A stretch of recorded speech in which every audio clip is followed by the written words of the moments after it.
Assalamualaikum warahmatullahi wabarakatuh. Nama saya Siti Zahra Hajari dari Prodi Psikologi. Nomor induk mahasiswa saya 06035 231. Saya di sini ingin menjelaskan tentang tokoh Plotinus yang ada di filsafat Romawi.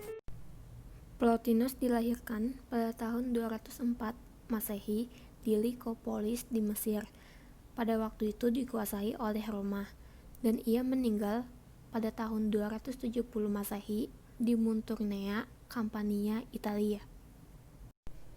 Pada tahun 232 Masehi, ia pergi ke Alexandria untuk belajar filsafat pada seorang guru yang bernama Antimonius Saccas selama 11 tahun.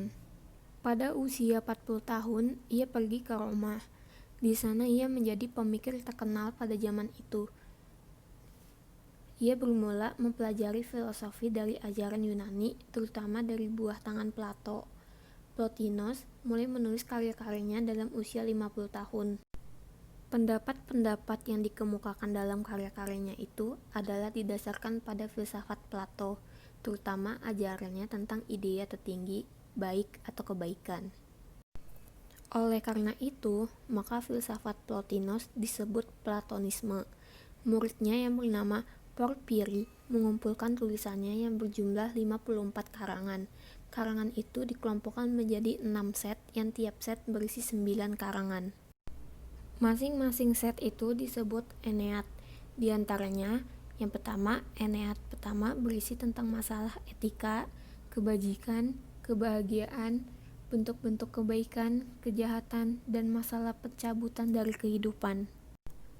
Aeneid kedua berisi tentang fisik alam semesta, bintang-bintang, potensialitas dan aktualitas, sirkulasi gerakan, kualitas dan bentuk, dan kritik terhadap gnostisisme. Aeneid ketiga berisi tentang implikasi filsafat tentang dunia, seperti masalah iman, kuasa Tuhan, kekekalan, waktu, dan tatanan alam. Aeneid keempat berisi tentang sifat dan fungsi jiwa. Yang kelima berisi tentang roh ketuhanan atau alam idea. Yang keenam berisi tentang free will dan ada yang menjadi realitas.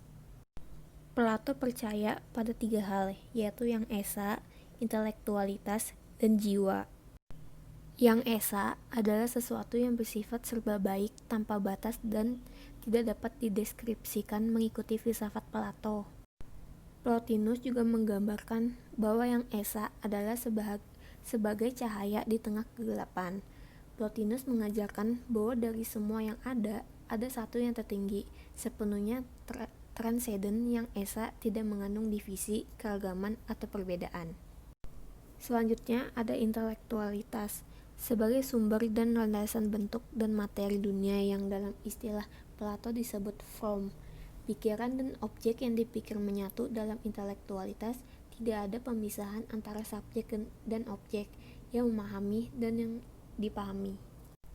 Lalu ada jiwa. Jiwa yang berhubungan dengan rasionalitas atau pikiran yang berwacana. Jiwa ini memiliki 2 level. Level atas, jiwa menghadap ke dalam dan melihat hal-hal surgawi dengan intelektualitas. Sedangkan level bawah, jiwa menghadap keluar kepada yang disebut alam. Level inilah yang bertanggung jawab terhadap alam materi. Kedua level ini ada dalam diri manusia. Manusia dapat memilih apakah akan berkonsentrasi ke dalam untuk melihat hal-hal surgawi atau keluar ke alam materi.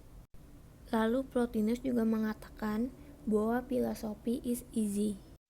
Plotinus juga mempunyai sifat ketidakpercayaan materialitas yang melekat, memegang pandang bahwa fenomena merupakan suatu citra yang buruk. Kesimpulannya, filsafat Plotinus sangat bersifat mistis dengan Tuhan sebagai sumber dari segalanya. Konsep emanation ex Deo atau memancar keluar dari Tuhan memberi pijakan bahwa alam semesta ini bersifat baik karena berasal dari Tuhan yang baik. Konsep ini memberi pijakan yang kuat bagi filsafat untuk berpikir positif. Sekian penjelasan dari saya. Mohon maaf bila ada kata. Wassalamualaikum warahmatullahi wabarakatuh.